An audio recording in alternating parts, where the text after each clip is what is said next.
I considered homeschooling for many years before I actually pulled the trigger on it. And several years before I began, I went to a gathering of homeschoolers in a park somewhere.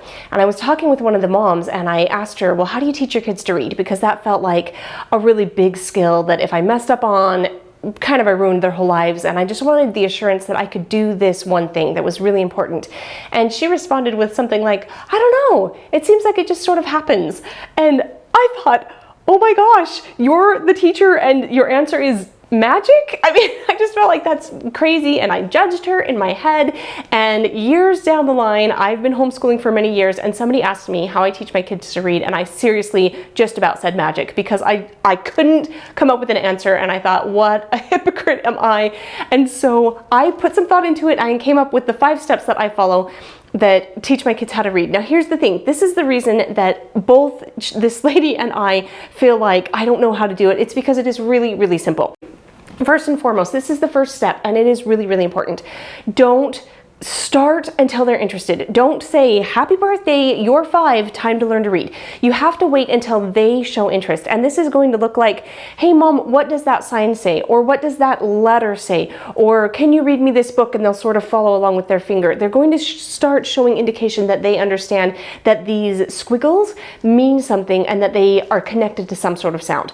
Or maybe they'll say, hey, can you help me write my name? Is this my name? And so they can identify that these letters are a part of who they are.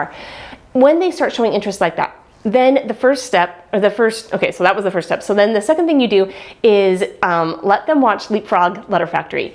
I am not being sponsored by them because they don't know that I exist, but more to the point, I'm not a big fan of a lot of educational stuff. I don't think that it works, and I think that it really creates more problems than it solves. But when it comes to Leapfrog Letter Factory, this particular video, it's magic. It is amazing. You let your kids watch it until you have it memorized, and you think if you hear it one more time, you might just run out and be crazy. You just let them watch it over and over and over again, because this sets up that each letter has a sound and what the specific sound is. Once the kids have figured out what the sounds are that are attached to the letters, then they are ready to move on to the next step, which is the third step.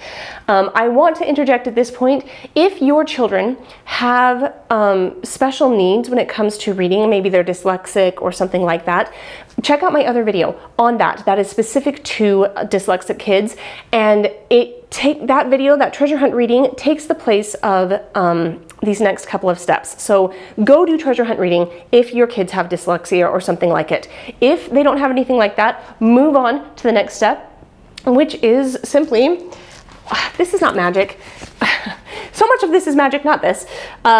These books are called the SAM books, and I'll link them because they do work, and they are the ones that we use. They're the ones I use because I have them. If I had another program, I would use that. There's nothing special about the SAM books, but what they do offer is that they have a lot of short vowels, and they introduce the kids to several sight words, and they just sort of methodically work you through. Now, I know that there are like 5 series, but I only use the pink and the orange because by the time they're done with those, they're good and they're ready to move on to the next phase of learning of how to read. So the next phase for us, this again is also not like the book that you have to have, but this is a Curious George anthology, and it's so loved. We're missing the back and several pages, but what I do is I just open this book because my kids are at this age and they love Curious George. So any book that they're going to love, just open it up and start reading it with them. So when we first start, they're going to read the first line and I will read the second line, and back and forth and back and forth. And then as we move on and they get more confident, then they'll read a paragraph and I'll take the paragraph, and then we move on to a page each. And eventually, by the time we get to the end of this huge book, and it takes, several months, by the time we finish that, they are independent readers.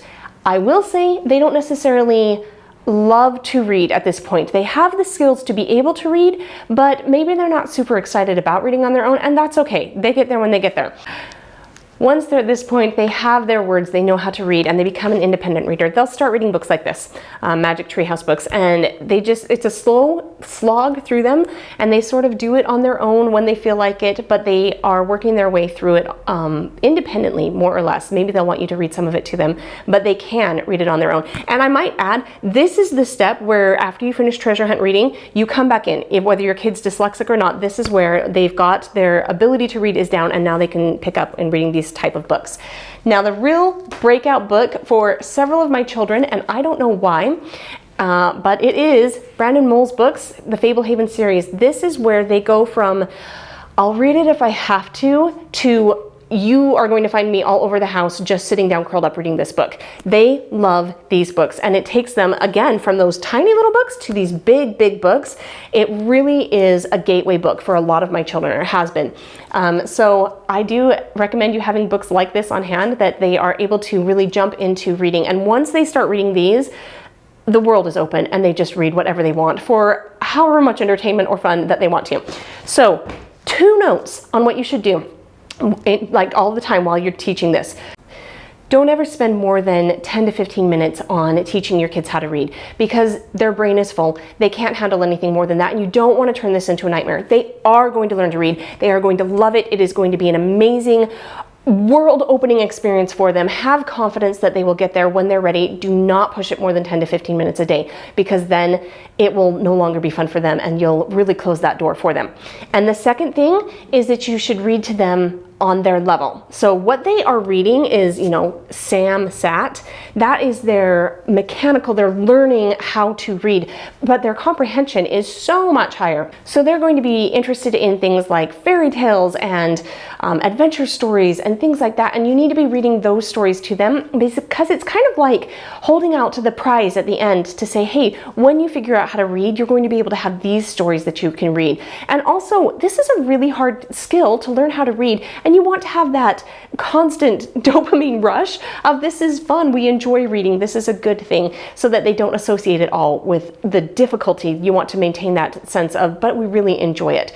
So little bite-sized pieces on teaching them how to read, and then big times where you actually read to them and enjoy the experience of reading with them. And that is it. That is as complicated as it gets when it comes to teaching a child to read. Now, some kids will do this really, really fast. I had a child who learned how to read at 3 years old, and he was just ready, and he did it, and it was really fast. And some kids, it takes years to work through this. Just move at their pace and keep reading to them. It's going to work out. They're going to pick this up. It's going to be wonderful. I also do feel like I should put a PS in here. My mom has been very helpful in teaching my kids how to read, that she will get on Zoom with them, and once a week they'll spend a half an hour doing these same things. So they're not just getting it from me. They'll also have grandma spending that time with them and helping them overcome all of the challenges when it comes to reading. So I'm not doing this on my own, but it's the same principle no matter whether I'm doing it or my mom is doing it. What you are doing as a mom in teaching your kids how to read is really, really important. It matters in a massive sort of way, and you are doing a much better job than you think you are. Thanks. I'll see you on the next one.